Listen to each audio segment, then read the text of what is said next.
A paz do Senhor, eu sou o pastor Davi, você está no canal Bíblia Transparente. Hoje são 22 de 1 de 2021 e eu quero iniciar aqui alguns vídeos sobre tirando dúvidas, colocando os pingos nos is, ok? Então veja bem, antes de mais nada, como a gente sempre faz pela palavra, né? Nós precisamos nos espelhar dentro da palavra. Não adianta nós entrarmos em crenças judaicas, ou o rabino disse isso, ou o pastor disse aquilo, ou o comentarista explicou aquilo. É bom termos informações? Sim, mas nós não podemos embasar a nossa opinião em cima desse tipo de informação. A nossa opinião ela tem que estar embasada dentro da palavra. E nós temos que ter muito cuidado porque essas informações elas vêm trazendo para as nossas vidas um monte de textos dizendo que esse texto não bate com outro texto, ou esse texto não bate com outro texto, e isso aí traz uma confusão tremenda, principalmente com o judeu messiânico. Vou dar só uma palavrinha sobre o judeu messiânico. O judeu messiânico é aquele que crê em Jesus, entre aspas, mas segue a lei. Eu encontrei um assim lá em Israel. Ele não come peixe sem escamas, ele guarda o sábado, olha, ele cumpre parte da Torá, que é a lei. Então é o judeu messiânico. Ele é o judeu messiânico em que Paulo debateu com esses judeus supostos crentes em Cristo na Galácia. Os judeus messiânicos, olha, você pode salvar, mas para você salvar, você tem que circuncidar. Mas Paulo entrou e disse assim, se você circuncida, haver a circuncisão em você, essa circuncisão vai anular o sacrifício de Jesus, porque a nossa circuncisão não é mais na carne, mas no coração. Então é dentro disso que eu quero que você entenda um pouco sobre o canal, tá? Eu não quero ser dono da verdade, mas eu procuro ler e ter a verdade, que é a palavra, ok? Ninguém é dono da verdade. A única verdade absoluta é a palavra, mais nada, tá? E a palavra de Deus, ela diz o seguinte, olha, lá em Hebreus capítulo 12, capítulo 4, versículo 12, ela diz assim, porque a palavra de Deus é viva e eficaz, é mais penetrante que espada alguma de dois gumes, penetra até a divisão da alma, do espírito e das juntas e medulas, e é apta para discernir os pensamentos e intenções do coração. Essa palavra que ela é apta, que ela é viva, que ela penetra, que ela divide, essa palavra hoje que traz para o homem a salvação em Cristo Jesus, essa mesma palavra vai condenar o homem no grande dia do julgamento final. Isso aí é um fato, tá? Então veja bem, tem algumas pessoas que estão fazendo um pouco de confusão quanto sétima trombeta e última trombeta. Sétima trombeta de Apocalipse e última trombeta de Coríntios capítulo 15, 1 Coríntios capítulo 15. Alguns usam essa palavra que eu estou dizendo sobre isso aí para o bem. Ou seja, esclarecimento, sem avareza, sem intenção de vangloriar-se, mas dando crédito à palavra, importa que ele cresça e eu diminua. Toda honra e glória é dada a Deus, porque ele é o autor da palavra, ele que concedeu ao homem a oportunidade de ter a bênção de voltar à sua presença pela palavra. Outros já usam a palavra para se dar bem, né? Justificar o erro. Não, mas aqui diz, olha, mas aqui fala aqui, olha, mas esse texto aqui está dizendo isso. Aí ele começa a trazer textos isolados, sem o contexto que traz o entendimento do texto, e esse contexto ele não é pronunciado, usa-se o texto e continua-se no erro, justificando um erro, tá? Mas outros trazem a palavra, usam essa palavra para se dar bem. É gente usando o livro de provérbios aí nesses coaches da vida. Tem um coach aí no Brasil aqui, né, no Brasil, que ele é impressionante. Ele usa provérbios, ele usa textos isolados de provérbios, ele é uma pessoa colérica e tal, aquela coisa toda, e tem milhares de seguidores. Quando ele faz uma live, a live dele dá quase 1 milhão de pessoas. É coisa de maluco aquilo ali, tá? Mas está usando para a sua própria condenação, não discernindo nada. Ele está se dando bem, mas no momento final, no momento de acerto, Deus vai chamá-lo para uma conversinha bem particular, tá? Muito bem, vamos esclarecer o que? A palavra, pois ela não pode ser nada da palavra, pode ser contra a palavra. Você vai lá em Segundo Coríntios capítulo 3, versículo 8, ele diz assim, olha, não se pode nada pela verdade a não ser pela verdade. Não se pode nada pela palavra a não ser pela palavra. Ok? Essa palavra que é viva e eficaz foi a mesma palavra que Jesus deu ali em João 8, 31 e 32. E vós que tendes conhecido a minha palavra, permanecedes na minha palavra, andar na minha palavra, porque ele estava dizendo com aqueles judeus que estavam crendo nele ali.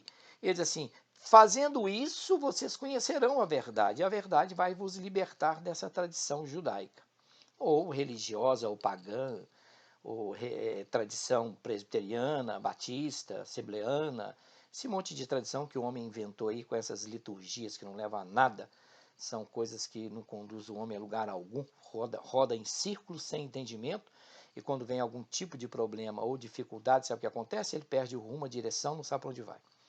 Muito bem, vamos esclarecer duas coisas agora, aquilo que eu falei com vocês no início desse vídeo, tá? A última trombeta de 1 Coríntios, capítulo 15, 52, e a mesma coisa que eles dizem comparando a sétima trombeta de Apocalipse 11, versículo 15. Nós precisamos entender o seguinte, Paulo ele diz assim um grande mistério, ele diz assim, olha, vos mostrarei um grande mistério. Vamos ler na Bíblia? A Bíblia é muito bom, a gente precisa compreender isso, tá? Para a gente poder, eu tenho algumas Bíblias aqui, a gente vai se nutrindo espiritualmente da leitura que a gente vai fazendo, né? Então veja bem, quando a gente entra em 1 Coríntios capítulo 15, que nós encontramos uma coisa muito interessante, quando Paulo ele traz ele naquela igreja de Corinto, naquela igreja toda bagunçada, aquela igreja toda desorientada. Então ele fala uma coisa muito interessante. Essa cadeira está descendo, misericórdia nessa cadeira. Bom, desculpem. Então veja bem, 1 Coríntios capítulo 15, versículo 52. Olha que coisa mais interessante. Quando entramos no capítulo 15, 52, para você ler o texto dentro do contexto, vai ficar bem claro isso aí, você precisa entender o seguinte, olha, eis que vos digo um mistério, na verdade, nem todos dormiremos. Paulo estava falando daqueles que dormiram em Cristo e daqueles que estarão vivos e serão transformados. No 52, no momento, no abrir e fechar de olhos, ante a última trombeta, porque a trombeta soará e os mortos ressuscitarão incorruptível e nós seremos transformados. Essa é a trombeta que Paulo fala de última trombeta ali em Coríntios capítulo 15. Quando você vai em Apocalipse capítulo 11, versículo 15, olha que coisa mais interessante. Quando você vai em Apocalipse capítulo 11, versículo 15, João escreve uma coisa muito interessante, diz assim, olha, e o sétimo anjo tocou a sua trombeta e houve no céu grandes vozes que diziam, os reis do mundo vieram a ser do nosso Senhor e do seu Cristo, e ele reinará para todos sempre. Aí diz que essa aqui é a última trombeta. Não, a última trombeta, nós vamos ver os resultados desta trombeta, um quadro comparativo dessas trombetas, tá? Nós encontramos uma coisa muito interessante. Existem alguns grupos dentro da nossa linha evangélica que diz que a trombeta soará na parte final, quarta trombeta de Apocalipse, a partir do toque das trombetas e a abertura dos selos. Outros dizem que a última trombeta é a sétima trombeta. Os mesotribulacionistas que afirmam isso, que diz que a sétima trombeta, que são os pós-tribulacionistas, é a última trombeta para a igreja. Ali vai acontecer o arrebatamento justamente por causa desse versículo, capítulo 11, versículo 15, tá? Para melhor compreendermos, nós precisamos ter um confronto dos textos. Confrontar os textos. Épocas, quando, onde, por quê, a quem, para quê. Isso é hermenêutica. Muitos correm disso, não sabem nem o que é. Tá? Então, dentro disso aí, nós vamos colocar os textos frente a frente. Vamos colocar os dois textos frente a frente. Primeiro, o texto de 1 Coríntios 15, 52, sobre a última trombeta, nós temos um resultado, preparação da igreja para encontrar com o Senhor. Já em Apocalipse capítulo 11, versículo 15, nós temos um julgamento das nações, é o julgamento de Deus.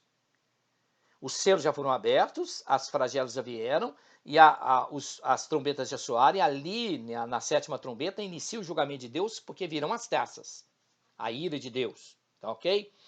Primeiro ponto. Segundo ponto, nós temos que dizer qual que é esse personagem da trombeta. A trombeta da graça. A trombeta da recompensa de Deus. Coríntios 15, 52. E de Apocalipse 11, 15, a trombeta do julgamento de Deus, da ira de Deus. Está entendendo a comparação que eu estou fazendo? E no momento disso aí, eu olhei resultado, o personagem e o momento. Só 3 pontos da hermenêutica.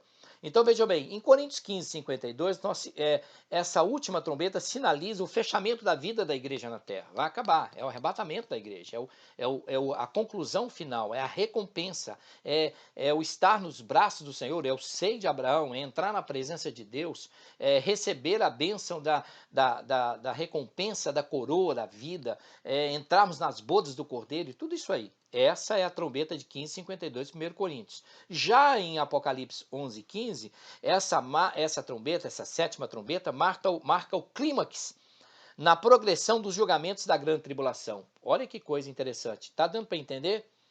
Como que uma igreja vai ser arrebatada na sétima trombeta se essa trombeta ela inicia um julgamento? E a igreja já foi justificada pelo sangue do Cordeiro. Fostes comprados não por ouro nem por prata, mas pelo precioso sangue de Jesus. Então, nessa trombeta de Apocalipse 11, 15, ela marca a progressão do julgamento da grande tribulação, pois tem ainda as taças. Está lá em Apocalipse 16, 1. Então, a gente precisa entender isso para não ter confusão. Tem muita gente fazendo confusão e esperando, aguardando essa sétima trombeta, que ela é para julgamento. A última trombeta do apóstolo Paulo em Coríntios 15, 52 é uma trombeta que a igreja vai ouvir. E muitos dizem que foi um sonho, foi uma visão, foi não sei o que e tal. A Bíblia está dizendo isso. Em Tessalonicenses diz que nós encontraremos com eles nos ares. Na Bíblia judaica diz assim, nós encontraremos com ele no ar.